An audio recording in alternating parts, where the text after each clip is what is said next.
ஒரு விவசாய வேர்வை உடம்பெல்லாம் அரைக்கணும். உங்களுக்கு தெரியுமா, ட்ரூமேன் அமெரிக்க அதிபர் ஆயிட்டான். ஊடகவியலாளர்கள்லாம் போய் அவன் தாயை பார்த்து, உங்க மகன், மூத்த மகன் ட்ரூமேன் அமெரிக்கன் அதிபர் ஆயிட்டாரு, உங்களுக்கு பெருமைதானே? பெருமைதான். ஆனா அதை விட பெருமை என் இளைய மகன் அதோ ஏற்படுத்தி உழுது கொண்டிருக்கிறானே,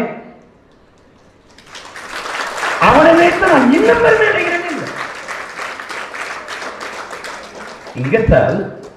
இங்கர்சால் ஒரு பேர் இருக்கு.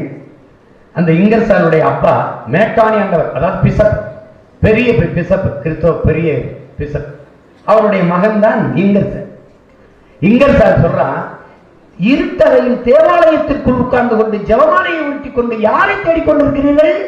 அப்படி கேட்கிறாங்க. இறைவனையா தேடிக்கொண்டிருக்கிறீர்கள்?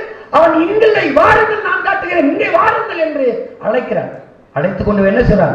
அதோ வாருங்கள், உலகத்திற்கு சோழ ஒருவன் உழுது கொண்டிருக்கிறானே, அவன் உடலில் இருந்து வேர்த்து ஓடி வருகிற வேர்வை துளிகளில் இருக்கிறான், நீங்கள் தேடிக்கொண்டிருக்கிற இறைவன்.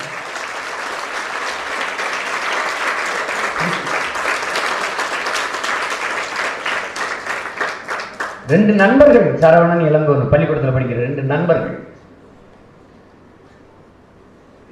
இளங்கோவனுடைய அப்பா விவசாயி, உழுகிறது, வேறுமையில உழுதுட்டு கவசரோடு நின்று மாட்டு காலி தண்ணி ஊற்றி கலக்கி விட்டு மாட்டு தண்ணி விட்டு எப்போ பார்த்தாலும் வேர்வை, அழுக்கு வேட்டி, துண்டு, மாட்டுச்சாணம் இதுகளே இருக்கிறதுல அவனுக்கு பிடிக்கல. சரவணனுடைய அப்பா அரசு அலுவலர், அரசு அதிகாரி, அரசாங்க வேலைக்கு போறார், நீட்டாக பேண்ட் சட்டை போடுறார், வர்றார். அப்படிதான் இவன் தரையில் உட்காந்து சாப்பிட்றான், அவன் வீட்டில் மேசையில் உட்காந்து சாப்பிட்றேன். ஒரு நாள் சரவணன் வீட்டுக்கு எல்லாமே சாப்பிட போறார், நண்பர் வீட்டுக்கு.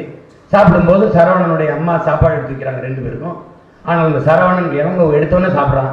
சரவணன் சாப்பிடல, சோறு அப்படி எடுத்து வச்சுட்டு கொஞ்ச நேரம் அப்படி இருந்துட்டு அப்புறமா சாப்பிட்றான். என்னடா பண்ண சரவணன்? இல்லை, உங்க அம்மா சொல்லியிருக்காங்க, நமக்கு சோறு கொடுக்குற உழவர்கள் நமக்கு தெய்வம், அதை அவங்களுக்கு நன்றி சொல்லிட்டு தான் ஒவ்வொரு தடவையும் சாப்பிடணும்ட்டு, அதனால நன்றியோடு நினைச்சிட்டு நான் சாப்பிட்றேன். அங்கிருந்து ஓடி வந்தான் இளங்கோ. உழுதுட்டு எதிரே வந்தார் அப்பா. ஓடி போய் அப்பாவை வேறு வீடு கட்டி பிடித்தான். அவன் ஆரம்பம் சொன்னது, எங்க அப்பா தெய்வத்தின் தொழிலை செய்கிறார். எல்லா மனிதனும் மனிதர்கள் செய்கிற வேலையை செய்கிறார்கள். உழவர் குடியோன் மட்டும்தான் என் அன்பு மக்களே, என் அன்பு தம்பி தங்கைகளே, தெய்வத்தின் தொழிலை செய்கிறார்.